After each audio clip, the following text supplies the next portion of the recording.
일단 재보선 공천권을 둔 윤과 이의 신경전이 본격화되고 있는 것 같습니다. 네. 지금 이제 종로가 또 떠오르고 있는데요. 네. 자, 종로에 관련된 종로에 침발르고 있는 사람이 엄청 많은 모양이에요. 장난 아니죠. 물론 이준석도 나간다는 말도 있었습니다만 그 얘기는 더 쏙 들어가긴 했고요.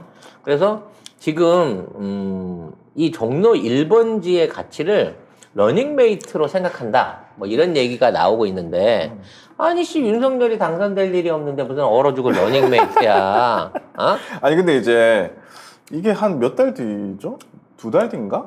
한 달 뒤인가? 뭐 그 정도거든요. 네. 차이가 선거 대선하고 나서 그럼 그 전부터 뽑아내야 될 거 아니에요. 그렇지. 같이 선거운동 다니고 이럴 거 아니에요. 그러니까 지금 윤석열 쪽에서는 자기 사람 심고 싶고 이준석에서 또 자기 사람 심고 싶고 그렇게 하고 있는데 지금 당부 우선권이 윤석열에 있기 때문에 윤석열한테 가야 된다. 아니다. 당원 당규에 대표한테 있기 때문에 이준석이 정해야 된다. 이렇게 계속 싸우고 있는 거죠.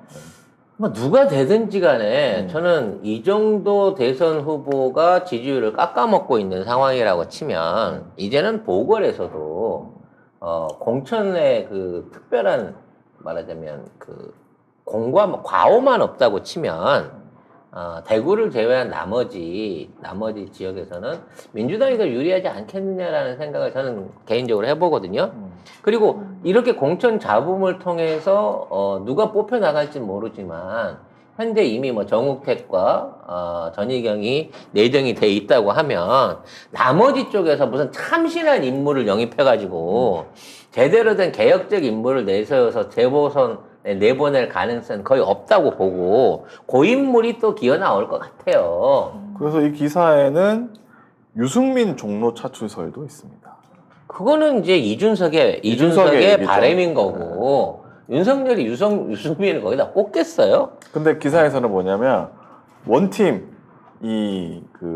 할 그런 사람도 필요하기 때문에 그냥 뭐 유승민으로 가지 이런 생각도 있대요. 유승민으로 가면 지금 종로 사람들은 바보야. 대구에서도 떨어졌던 대구에서도 안 맥히던 그쪽 지역의 맹주를 지금 여기 종로에 갖다 놨는데 뽑으라고? 아니 종로 사람들의 대한민국 정치 1번지였어요. 종로 유권자들의 자존심을 뭘로 보고 이런 애를 데리고 오냐고. 그러게요. 윤석열 네가 나와도 될까 말까 한 지역이 정도인데.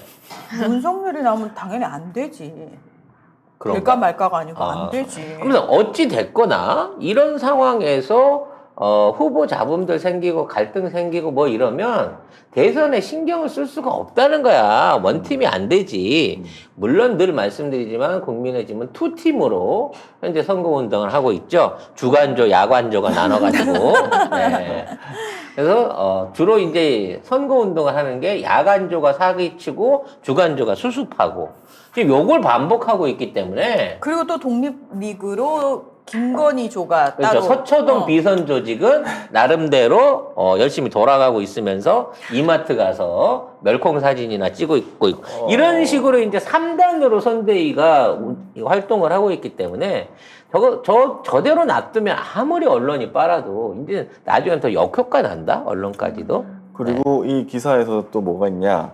안철수 후보의 움직임도 빨라지고 있다고 하면서 지금 단일화 가능성 뭐 얘기 안 하고 있지만 지금 간짜장 이제 간을 보고 있잖아요. 안 섞이는 간짜장. 예. 근데 여기에서 지금 막판 협의 가능성도 있기 때문에 이 과정에서 재보선 공천권도 협상 테이블 조건 중에 하나로 오를 수 있다. 이렇게 기사를 쓰고 있습니다. 그러니까 한쪽이 대선을 가면 한쪽은 저걸로 이제 단일화하는 거, 종로로 단일화를 하겠다 이 말인 거죠. 그러면 안철수한테 종로 안철수? 공천권을 양보하면서 단일화를 한다? 그거 안 되지. 안철수가 그거 먹고 떨어질 사람이 아니야. 그건 안 되지. 종로 포함 103석을 다 먹어버리려고 지금 한길이랑 짜고 있는데 그렇죠. 결과적으로 윤석열 측에서 내세울 수 있는 사람은 윤석열의 최측근이거나 김한길의 의중이 반영된 사람이 올라올 수밖에 없을 거고요. 필히 적폐입니다. 누가 나와도 구태의연한 옛날 사람들이 다시 돌아올 거예요. 나는 나경원을 가장 유력한 후보로 보고 있었는데 거기에 대한 언급이 없네요. 없어요. 네. 근데 아무튼 어찌 됐거나 국회의원 보궐선거는 같은 날에 하는군요. 네. 어찌 됐거나 국회의원 보궐선거도 운동이 한 달 전부터 가능하기 때문에 이미 지금쯤은 어느 정도 윤곽이 나와갖고 선거를 위한 조직 구성이 좀 들어가야 돼요. 불과 뭐 얼마 남은 거야? 2월 한 5일 이전에는 확정을 줘야 되는 거거든, 얘네들도. 어찌 됐거나 쉽지 않은 어떤 분란들이 계속 이어질 것으로 보입니다. 그리고 제가 들은 얘기는 안철수가 자기 돈을 쓰기 시작했다. 우와.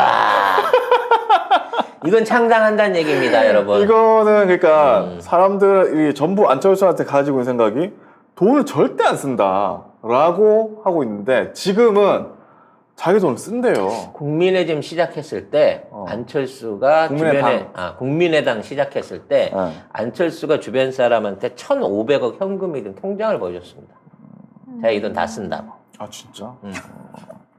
너무 웃긴다. 1,500 가지고 되나? 아니 그래서 그 당시에 몇 안 되는 사람들 입장에서는 보여줘.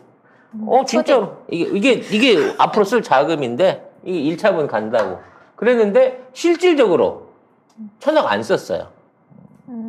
아꼈습니다. 아니 그거 보여주는 사람들 저 예전에 한번 본 적 있거든요. 그런 사람 치고 제대로 돈 가지는 쓴 사람 없던데? 장모 아니야 장모? 그러니까 윤석열 장모. 위조.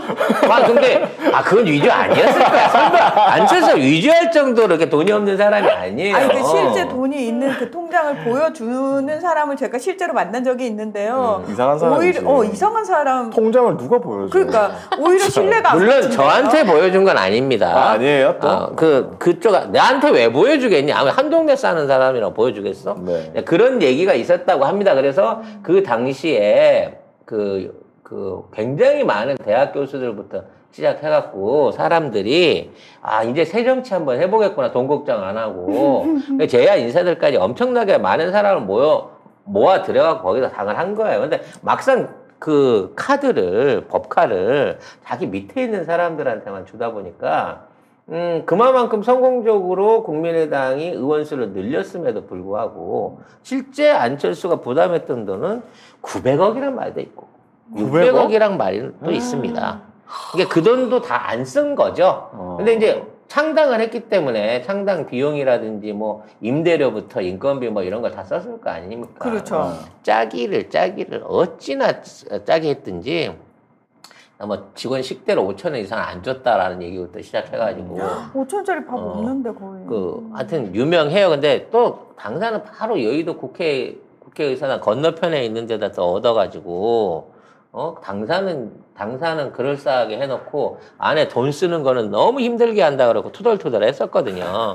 근데 결국은 나중에 그 당사 헐고 나가면서 1,100억 가까운 돈을 이자 포함해갖고 대여금 이자 포함해가지고 알뜰하게 챙겨 나갔던 적이 있습니다. 그러니까 돈 쓴다고 안철수가 변했다고 생각하시면 안 돼요. 아 그래요? 쓰는 날부터 법정 이자 꼬박꼬박 붙고 있는 돈입니다. 영수증 다 챙긴다? 당연하지.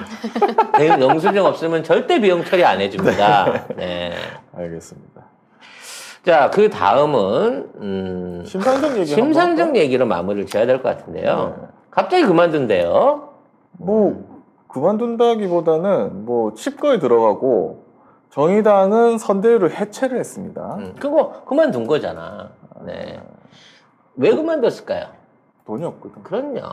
네. 왜냐면 선거는 이제 돈입니다. 원래 심상정도 내가 보기엔 어떤 민주 진영이나 무슨 노동계 이런 데서 지원받아서 저당 안 굴렸을 거예요. 그럼 누구한테? 그럼 누구한테? 아니 자기가 물고 빨고 편들어주는 사람한테서 뒷돈을 좀 받았겠죠. 쉽게 말해서 심상정을 우리가 이중대라고 의심하는 거는 그동안 저쪽에 분명히 민주진영 사람인 것처럼 해놓고 결국 선거 끝나고 나서 할 때부터는 반민주당적인 행위를 지금까지 쭉 해왔었거든요. 네. 그럼 어찌 됐거나 그 당도 당인데 돌리려고 하면 자금은 나올 거고 당비로 그거 충당하지 못한단 말이에요. 하죠. 물론 당비를 뭐 국회의원 세비까지도 당비로 엄청 뺏어간다는 말도 듣기는 했습니다만 보좌관 거 뭐 뺏어가는 예. 얘기도 있고. 예.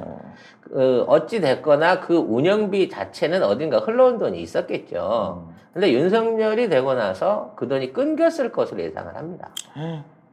그래서 독립적인 지지율을 올려가지고 최소 딜을 할 수 있을 정도의 지지율을 올리면 뭐 단일화가 됐든 뭐 후보 양보가 됐든 노선을 합치는 방향을 됐든 어찌 됐거나 꾸준하게 돈을 타낼 수 있는 몸값을 유지를 했어야 되는데 네. 지금 지지율이 5%를 못 지키고 이제 4% 미만으로 떨어지기 시작했단 말이에요. 허경영한테 밀린 조사도 있더라고요. 이미 그게 사실일 거예요. 어. 그러니까 뭐 안철수는 따라가지도 못할 정도로 가버렸고 허경영한테도 밀리는 상황에서 허경영 그래도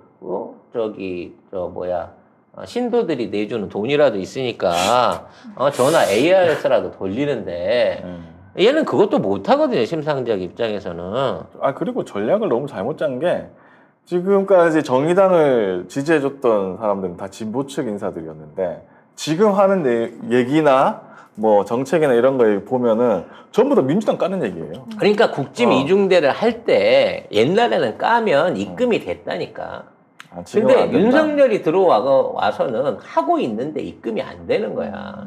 그러니까 전화를 하겠지. 왜 안 해줘요? 예전처럼 하고 있는데 어떡하냐? 사장이 바뀌더니 결제 담당이 바뀌었어.